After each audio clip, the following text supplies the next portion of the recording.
It's a consequential day for Michigan in multiple facets. On one end, you've got March Madness. We will get to that near the end of the show, but we are going to talk about the revelation of Matt Weiss and what he did, the former Michigan co-offensive coordinator and quarterbacks coach. The indictment from the DOJ has finally been released.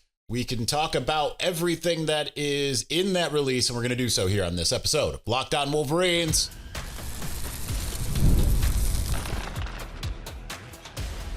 You are Locked On Wolverines, your daily podcast on the Michigan Wolverines, part of the Locked On Podcast Network, your team every day. Happy Thursday. We are back and doing it. Locked On Wolverines podcast, part of the Locked On Podcast Network, where it's your team every day. I'm your man on the ground, Isaiah Hole, publisher of Wolverines Wire through USA Today Sports Media Group.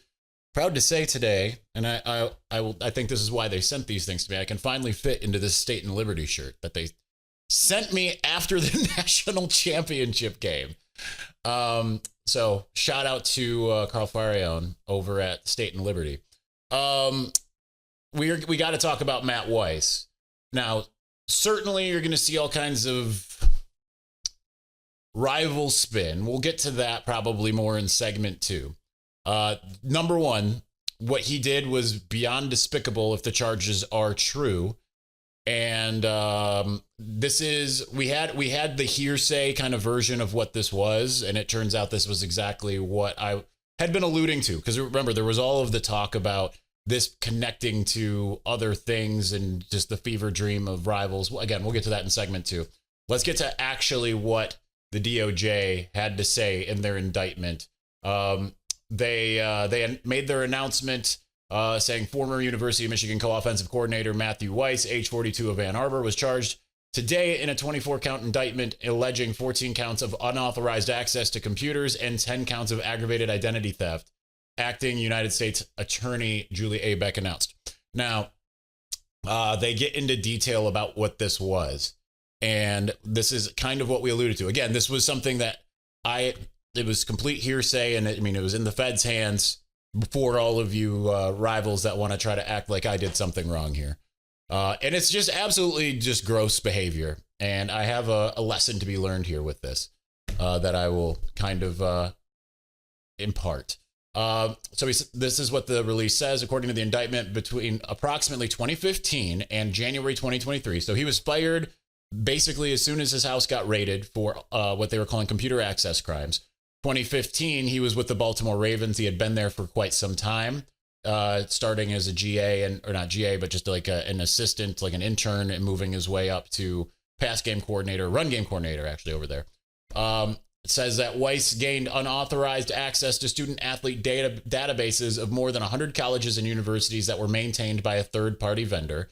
After gaining access to these databases, Weiss downloaded the personally identifiable information and medical data of more than 150,000 athletes.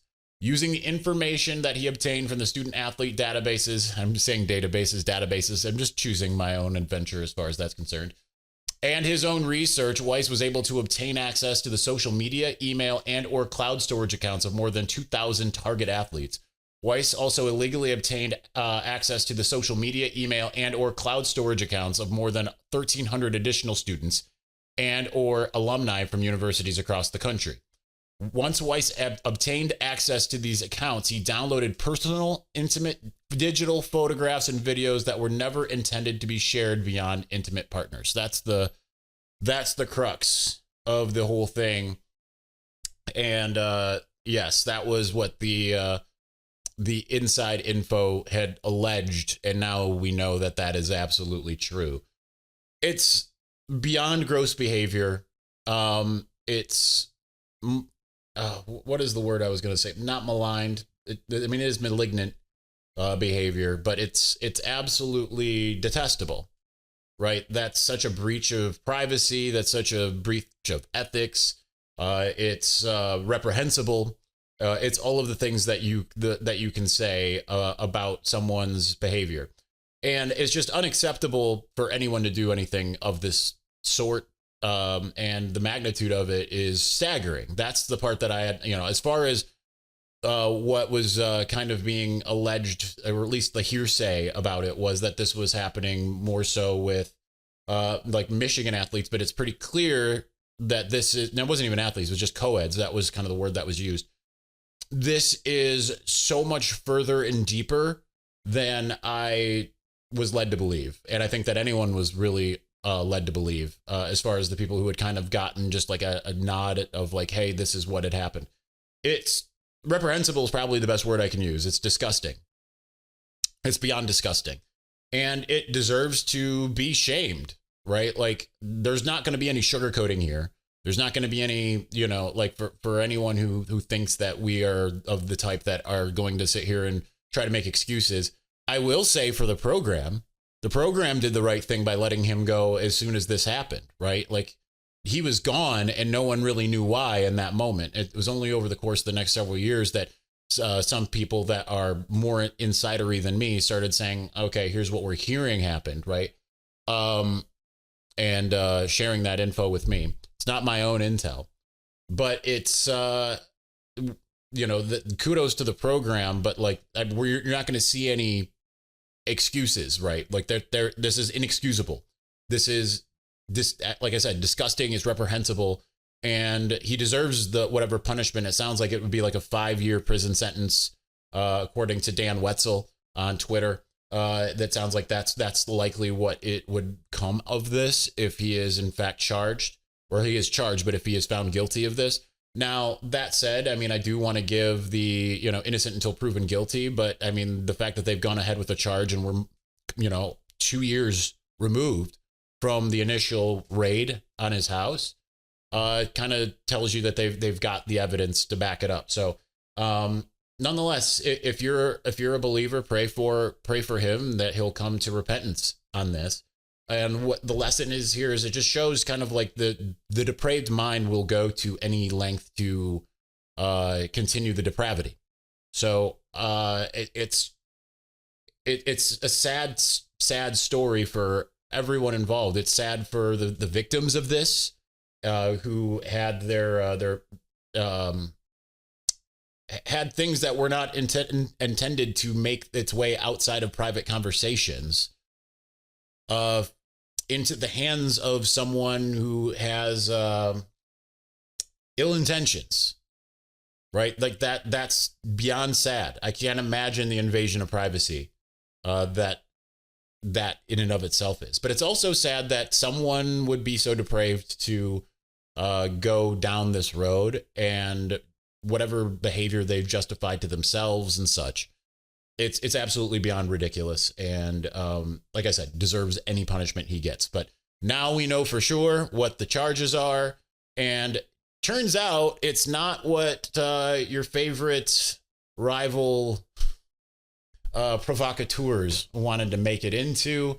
I have a word of, I don't know if I'll say a word of caution, but it's kind of that. We'll get to that. I mean, this is just we've done hard shows here before. It's a hard thing to talk about regardless, but let's look at the what the rivals have accused Weiss of versus what actually is. Just the reality of the situation. We'll get to that here in just a moment. Before we do, ever check your bank account and wonder, where did all my money go? Between dining out, online shopping, and entertainment, it's easy to lose track. That's where Monarch Money comes in, your personal CFO, giving you full visibility and control over your finances.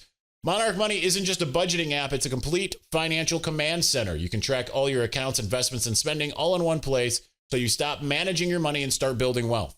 When I started using Monarch, I realized just how much I was spending on food delivery. Ain't that the truth? Now I budget smarter and save more. Instead of juggling multiple apps, you can use Monarch to check your finances, track spending, and even plan long-term goals. So take control of your finances with Monarch Money. Use the code LOCKEDONCollege at monarchmoney.com for 50% off your first year. That's monarchmoney.com, code LOCKEDONCollege for half off your first year. All right, we're going to continue on here in just a moment. But before we do, imagine watching your favorite team live, feeling the energy of the crowd, and witnessing unforgettable moments. There's nothing like experiencing a big game in person. Getting tickets shouldn't be stressful. That's where Game Time comes in, making it easier than ever to grab last-minute seats at unbeatable prices. With Game Time Picks, the curation there makes it easier to find better value for tickets to sports, concerts, comedy, theater, all of the above. I just checked the Game Time app. There's amazing deals on huge matchups coming up, including March Madness. With their super deals and the lowest price guarantee, Game Time will credit you 110% of the difference. And with seat views before you buy, no surprise fees, and a lowest price guarantee, you can book with total confidence. So take the guesswork out of buying tickets with Game Time. Download the Game Time app, create an account, and use the code LOCKEDONCollege for $20 off your first purchase. That's LOCKEDONCollege for $20 off. Download Game Time today. Last minute tickets, lowest price, guaranteed.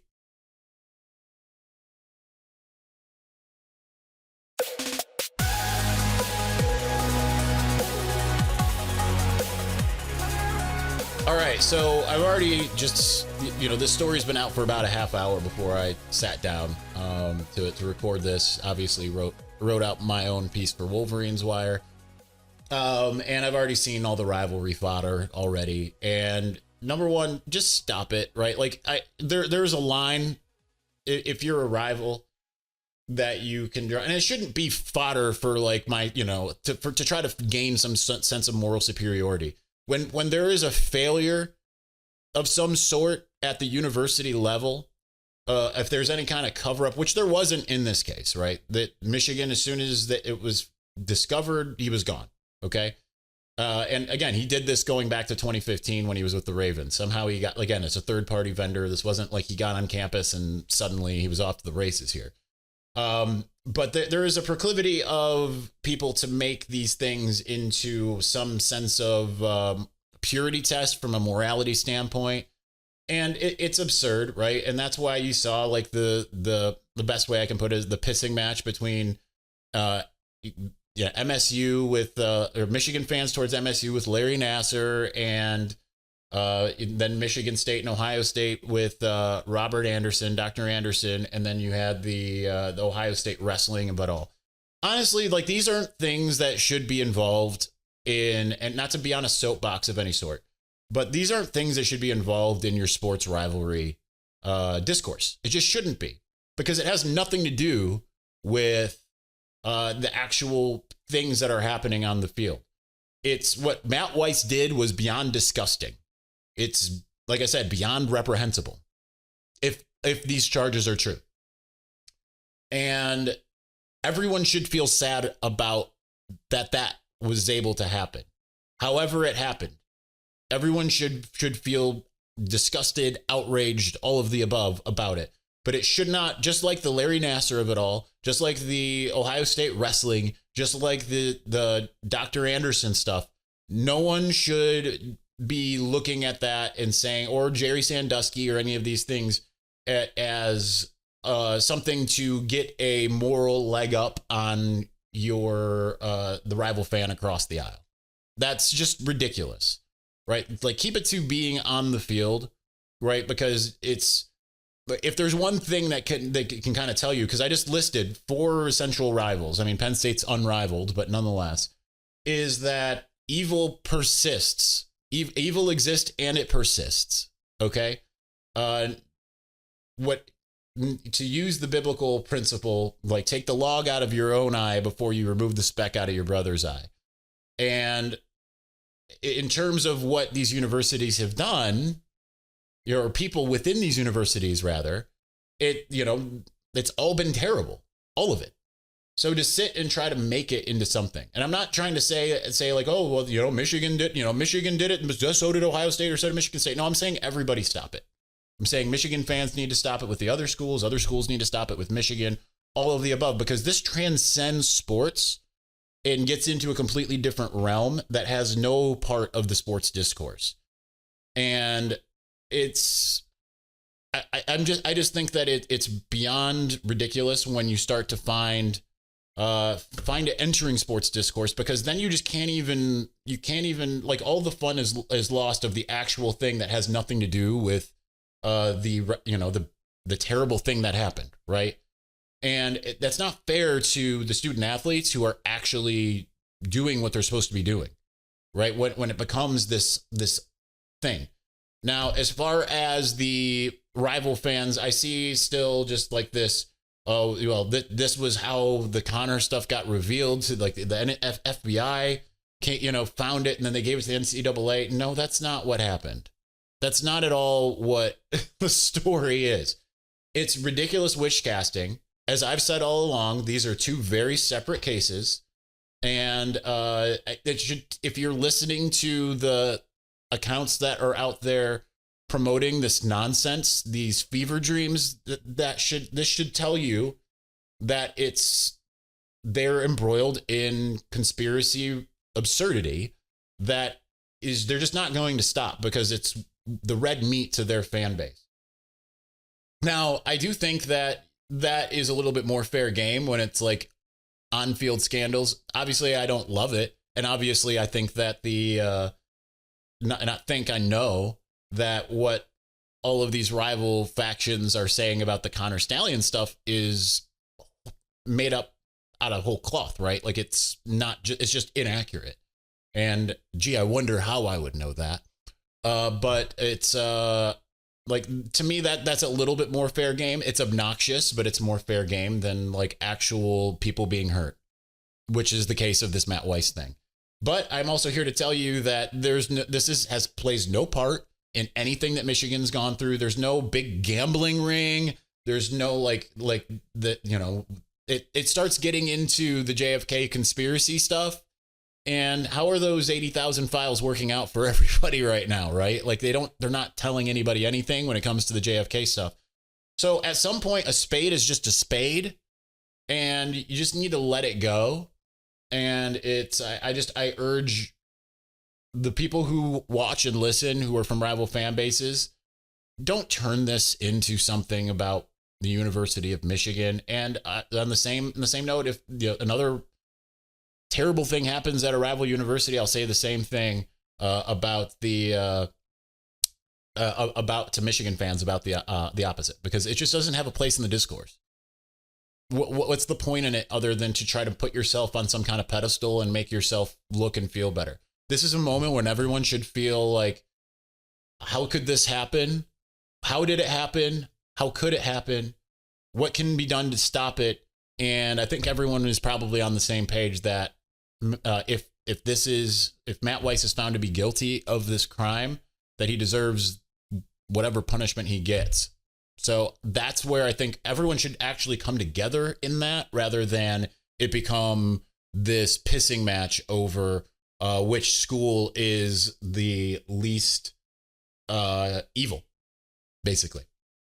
So that's my thoughts on that.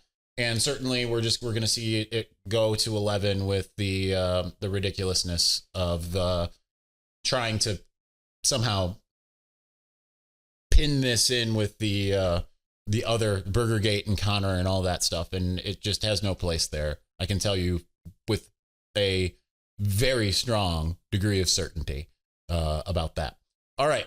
Let's talk a little basketball. Now that we've just had all kinds of fun, I'm trying to keep it light. It's hard. I'm trying to keep it light.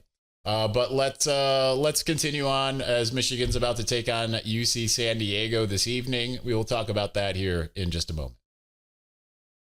But before we do, daylight savings snuck up on us again. And if you're feeling that lost hour of sleep, I really, really am still, by the way. It takes me like months to recover. 5-Hour Energy has your back. The extra sunshine means more time for fun, but sometimes you need a little boost to power through, whether you're staying up late watching the NCAA tournament, squeezing in a round of golf after work, or just trying to keep up with your busy day. 5-Hour Energy gives you that quick, refreshing pick-me-up whenever you need it. I'm going to be staying up pretty late watching all the basketball tournament action, not to mention you've got Severance finale coming up tonight. And 5-Hour Energy is what's going to be what keeps me going all day long. And with the longer days, I love getting outside and going for a long walk. And the Tropical Burst is my go-to for a quick boost. So head to 5hourenergy.com to find over 15 flavors to choose from, including watermelon, blue raspberry, and peach mango. You can even build your own 12-pack or 24-pack delivered right to your door. You need one now? We'll grab a 5-Hour Energy shot at your local grocery or convenience store. They're everywhere. Stock up today and stay energized.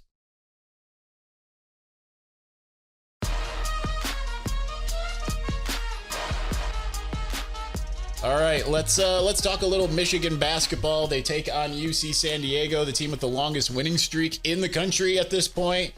And we've already had our first elimination, by the way, in the NCAA tournament with Louisville out, getting soundly defeated by Creighton. And let's see, can I see back in this TV here? Houston is up pretty strongly right now on whatever team they're playing. Looks like Wisconsin's going to hang on after a relatively close game, and Purdue and High Point looks to be over, and it looks like Purdue ended up holding on there. But anyway, I'm not a scoreboard. I'm pretending to be one. Michigan's up to number 24 on Ken Pom as a 5 seed, the 47th offense and 13th defense, and they'll be playing against a pretty highly rated team. It's certainly the highest rated 12 seed in all of college basketball. UC San Diego is 37th with the 60th offense and 32nd defense.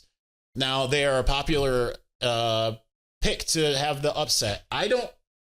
Could it happen? Yes, it could happen because they are very, very good at creating turnovers. Do I think it will happen? No, because in large part, Michigan's just got a massive size advantage, number one. Number two, it's like this is a team that lost twice to Seattle. Now, they only lost 4 games all year. They lost their season opener. They lost twice to Seattle and then again to another team like it that I can't remember because they're in some, they're in Big West or whatever it is. And no, I think this is the type of team that Michigan handles usually pretty easily. This is not the type of team that Michigan would lose to. Now, I understand that they're really good at causing turnovers. They've got the longest winning streak. They've won 15 straight games. But you look at the teams that they beat, there isn't really any teams there that aren't any teams there that you're like, oh man, I can't believe they beat them, right? Michigan's coming off of games against, Wisconsin, who's, like I said, handling business not as impressively as you would hope. They're only up 12 on the Grizz. And Purdue and all these teams that are playing a much stronger version of basketball, right? This is just the type of game where like there are some things that concern me. The elevation a little bit in Denver, more so for the players that maybe have to play like 37, 38 minutes for Michigan, if that ends up being the case, because they're just going to get more tired out. Just the lack of oxygen comparatively. But at the same time, like this is the type of game, and I could end up doing a show later tonight that like mea culpa, completely wrong.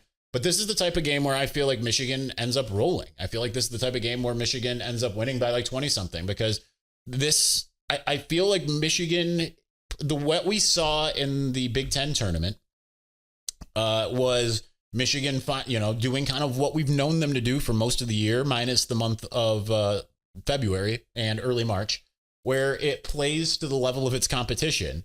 And at times you're like, it's infuriating because you look and you're like, okay, they got like a 20-point lead or, something like that. And then before you know it, they're just hanging on for dear life.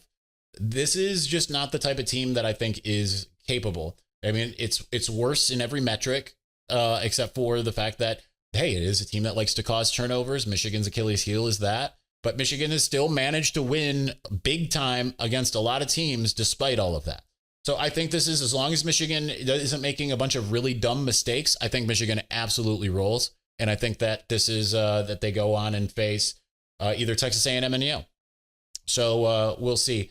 I have Michigan. I did my bracket finally this morning. I have Michigan going to the Elite Eight and facing Michigan State. I think that's going to happen. And I think the one good thing for the Wolverines, if they can get to the Sweet 16, is Auburn. Even though like they'd have to win 2 games to get there, they have not been playing their best basketball. So I think that would really help Michigan. I mean, Auburn looked like the best team in all season until the last couple weeks, and then kind of hasn't. Maybe they turn it on. Maybe they were disinterested. I'm not sure. But I'm excited to see what Michigan's able to do tonight. And I think that this is the type of game where everyone's going to be like, why did we have them as an upset pick? Once everything's said and done, Michigan is much more deserving than a 5 seed.